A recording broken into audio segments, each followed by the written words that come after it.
Imagine waking up. Your phone is dead.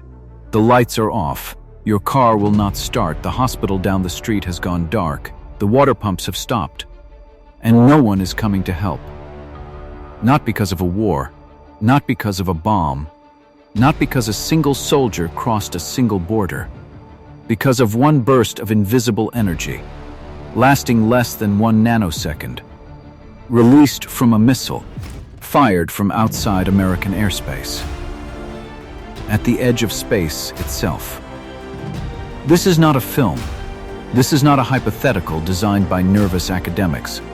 This is a weapons capability that Russia, China, North Korea, and Iran have actively developed. It is called a high-altitude electromagnetic pulse, and the United States, the most technologically dependent civilization in human history, has known about it since 1962 and done almost nothing. That is not incompetence. That is a choice. And today, we examine exactly who made that choice and why. The physics, what it actually does, a high-altitude electromagnetic pulse, begins with a detonation. A nuclear warhead, or increasingly, a non-nuclear directed energy device, detonated between 30 and 400 kilometers above the Earth.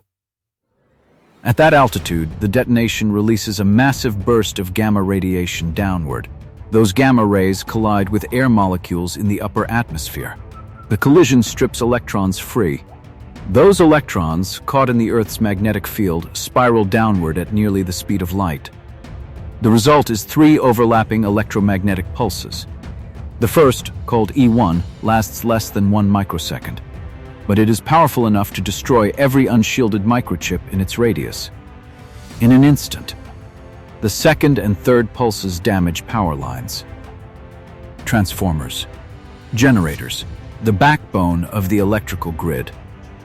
A single warhead detonated 400 kilometers above Kansas would affect every electronic system across the entire continental United States in under 1 second.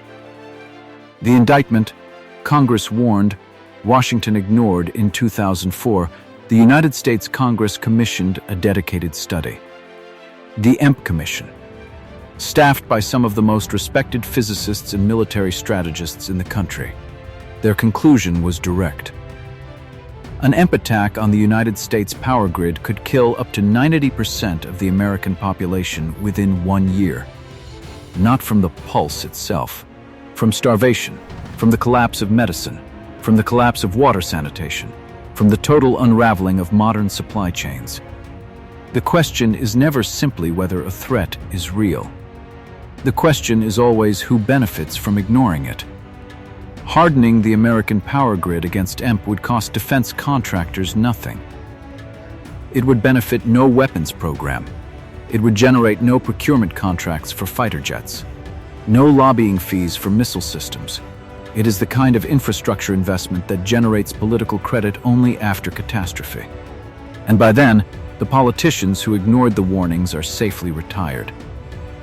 So the grid remains exposed. Over 3,000 major transformers, many of them manufactured in China, most of them with lead times of 12 to 18 months for replacement, some of them irreplaceable. And the adversaries who understand this vulnerability are not sitting still. In 2022, North Korea tested ballistic missile trajectories at angles consistent with a lofted EMP strike.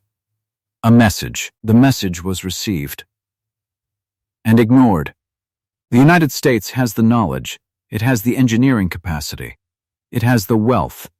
What it does not have is the political will to defend its own population against a weapon that could end modern American life without a single conventional shot being fired. That is not a failure of intelligence. That is a failure of leadership. Repeated, deliberate, and ongoing.